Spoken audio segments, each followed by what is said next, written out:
नमस्कार विद्यार्थियों, आप सभी का आपका अपना YouTube चैनल फिजिक्स गाइडलाइन में स्वागत है। आज हम चर्चा करेंगे वृत्तीय कुंडली के केंद्र पर चुंबकीय क्षेत्र की तीव्रता का व्यंजक। यह कक्षा 12वीं भौतिकी के अध्याय 4 गतिमान आवेश एवं चुंबकत्व के अंतर्गत एक महत्वपूर्ण टॉपिक है। तो यदि हम इस वृत्तीय कुंडली केंद्र पर चुंबकीय क्षेत्र तीव्रता का व्यंजक प्राप्त करें, इसके पहले विद्यार्थियों आपसे निवेदन है कि यदि आपने हमारा YouTube चैनल फिजिक्स गाइडलाइन को सब्सक्राइब नहीं किया है तो कृपया आप अवश्य सब्सक्राइब कर दीजिएगा। तो आइए हम चर्चा करेंगे इस वृत्तीय कुंडली केंद्र पर चुंबकीय क्षेत्र तीव्रता का व्यंजक पर।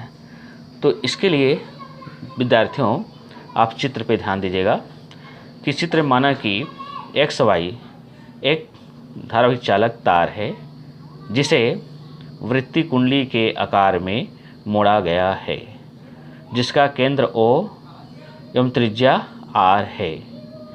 इस वृत्तीय कुंडली में तीर की दिशा में धारा I प्रवाहित हो रही है।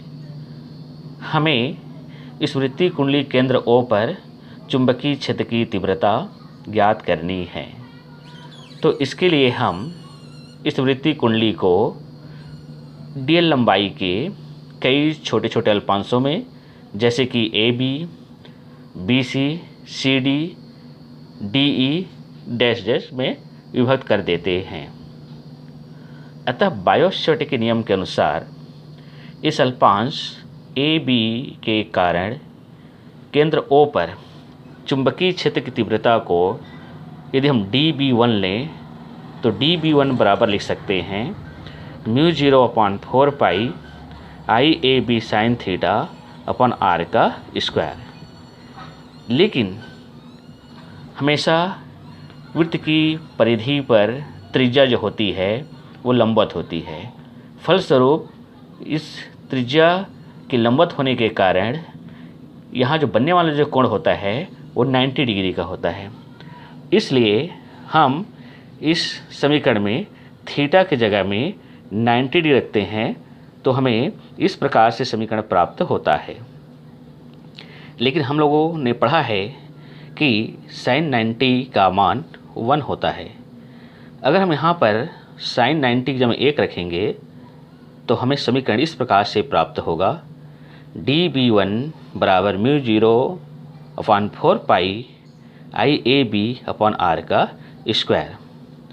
ठीक इसी प्रकार हम इस अल्पांश BC के कारण इस केंद्र O पर चुंबकीय क्षेत्र की तीव्रता को dB2 लें तो हम dB2 बराबर लिख सकते हैं μ0/4 पाई IBC अपन R का स्क्वायर। इसी प्रकार अल्पांश CD के कारण भी हम चुंबकीय क्षेत्र की तीव्रता को लिख सकते हैं dB3 बराबर μ0/4 पाई ICD अपन R का स्क्वायर। और इसी प्रकार हम सभी अल्पांशों के लिए क्रमशः तीव्रता निकालते चले जाते हैं। तो मान लीजिए कि इन समस्त अल्पांशों के कारण इस वृत्तीय कुंडली के केंद्र O पर यदि चुंबकीय क्षेत्र की तीव्रता B हो तो B बराबर हम लिख सकते हैं dB1 plus dB2 plus dB3 plus dash dash, मतलब सभी अल्पांशों के तीव्रताओं को यदि हम जोड़ें तो संपूर्ण कुंडली के केंद्र पर चुंबकीय क्षेत्र की तीव्रता का समीकरण प्राप्त कर सकते हैं। अब हम इस समीकरण में dB1, dB2 तथा dB3 का मान रखते हैं तो हमें समीकरण प्राप्त होगा B बराबर μ0/4 पाई IAB अपन R स्क्वायर प्लस μ0/4 पाई IBC अपन R स्क्वायर प्लस μ0/4 पाई ICD अपन R का स्क्वायर। विद्यार्थियों आप देख रहे हैं कि इस समीकरण में सभी पद में μ0/4 पाई IR स्क्वायर कॉमन है अर्थात उभयनिष्ठ है। तो इस समीकरण से हम μ0/4 पाई I अपन R स्क्वायर को कॉमन लेते हैं तो हमें समीकरण इस प्रकार से प्राप्त होगा कि B बराबर μ0/4 पाई IR के square AB plus BC plus CD plus dash dash. और आप थोड़ा चित्र पे ध्यान देंगे, यदि आप इस कुंडली के सभी अल्पांशों को जोड़ते जाएं, A B plus B C plus C D plus D जोड़ते जाएं, तो आप पूरी तरह से इस कुंडली की परिधि को जोड़ लेते हैं अथवा उसकी लंबाई को जोड़ लेते हैं। और हम जानते हैं कि वृत्त की परिधि होती है 2 पाई आर, तथा कहने का मतलब है कि A B plus B C plus C D dash dash को ले तो ये वृत्त की परिधि है और वृत्त की परिधि होती है 2 पाई आर।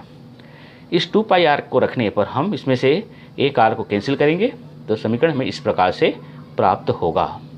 और वास्तव में यही समीकरण जो है किसी वृत्तीय कुंडली केंद्र पर चुंबकीय क्षेत्र की तीव्रता का समीकरण है जब कुंडली में फेरों संख्या 1 हो।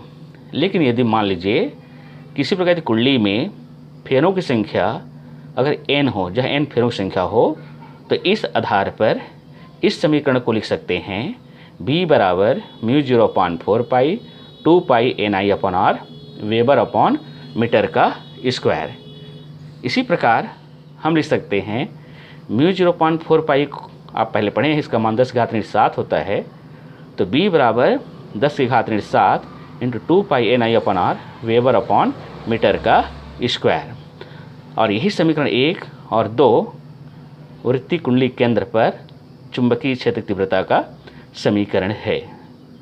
तो प्यारे बच्चों, आप सभी इस वीडियो को अच्छे से देख करके नोट्स बना लीजिएगा और नोट्स बनाने के पश्चात आप इसी परीक्षा की तैयारी अच्छे से कर सकते हैं। और यदि ये वीडियो आपको अच्छा लगा तो आप अपने दोस्तों को भी शेयर करिएगा, लाइक करिएगा और हमारे चैनल को सब्सक्राइब कीजिएगा। धन्यवाद।